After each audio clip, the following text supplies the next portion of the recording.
Hello, this is Jay. And Jack. Here to talk about Jay and Jack Plus, our new podcasting venture where we do podcasts about Fringe, Games of Thrones, Firefly, The Married Man Show, Jay and Jack TV, and more. And it's only for 1 penny for the first month, and that is awesome. So you can check that out at jayandjacktv.com. Click on the Plus feed, become a member for only 1 penny. You can try it for a penny, 1 month for a penny. So check it out.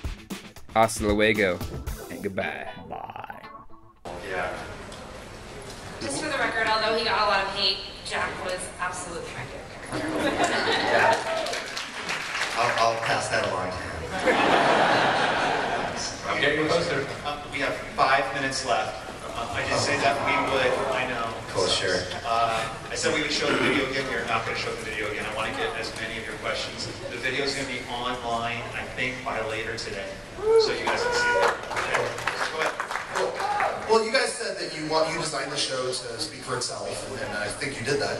But was there anything either thematically or even just like a specific plot point that like you were just waiting for the audience to just catch on and they didn't, or just like they missed that one thing, or? No, I mean, I think that the lesson that we learned early on was that there was absolutely nothing that we put in the show that was not observed. I mean, I remember when we put the Dharma logo on the shark in the first season of the show, and like instantly people found it. Or when we kind of constructed our first ARG, between seasons of the show, and we expected these clues to like last for weeks, and the sort of hive mind of the show solved it in like 9 minutes, and then the marketing people at ABC were like, oh great, what do we do now? So I mean, it was just the audience was so engaged in the show that it was, I can't think of a single thing that we put in there that wasn't discovered. All right, fair enough. Thanks. Thank you. I just want to say thank you, and thank you, Michael Giacchino, too. Thank you. Of every question that I could possibly ask, though, the only one that I can think of is just looking back, creating such an amazing piece of work, including the music and everything, how it's affected everybody. For better or worse, for me, my case, totally better. How does that affect you? Looking back, how does it feel to have created something that has been so meaningful for so many people?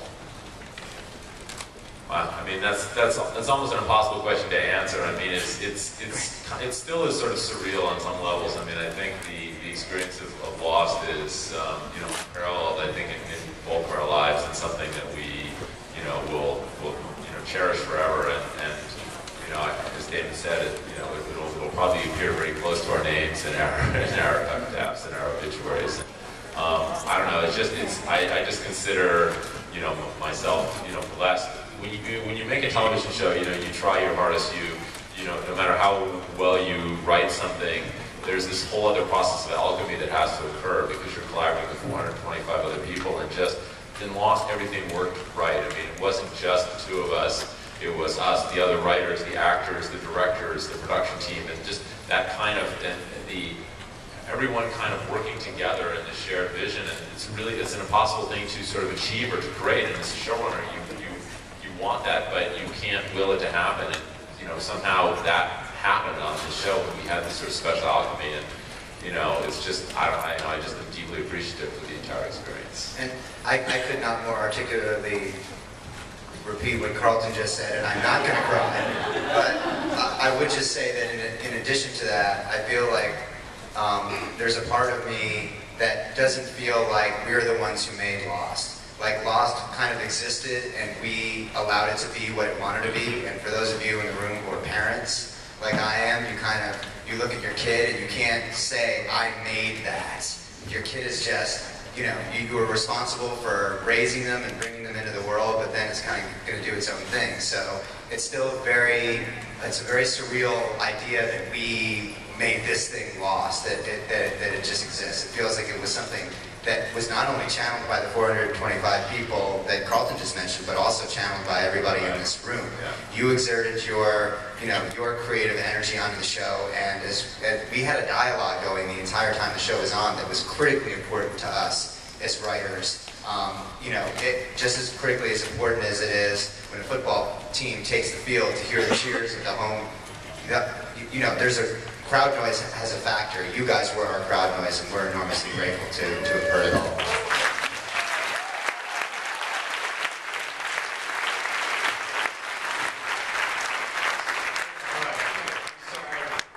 That was the last question. Did he leave his camera? Sir, did you leave your camera? Sir. All right. You guys mentioned the word surreal, both of you, just within the last minute. How much are you owe Andre Bertol? And that is the last question, by the way. Oh my God. Subconsciously, perhaps a lot, but consciously, nothing. You mentioned how did it happen? Everything went well. Awesome. Thank you very much, sir. What's that? Was it Desmond? We are out of time. All right.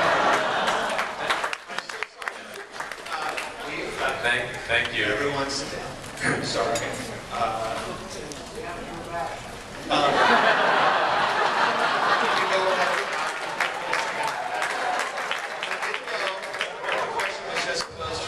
Twitter, but the video will be posted at abc.com. And just one last question from us, which is, is there a Hall H Comic-Con panel like in Lost Future or down the road? Right? I think this is the last time you guys are coming. We love coming to Comic-Con, and honestly, I kind of echo what David said. I think being in this room with people who obviously care about the show, who came here not even knowing that we were going to be here because of just a connection to the show is that's what matters to us. It doesn't really matter what size hall it is. It's really great to see all of you, and we thank you enormously for your love and support of the show.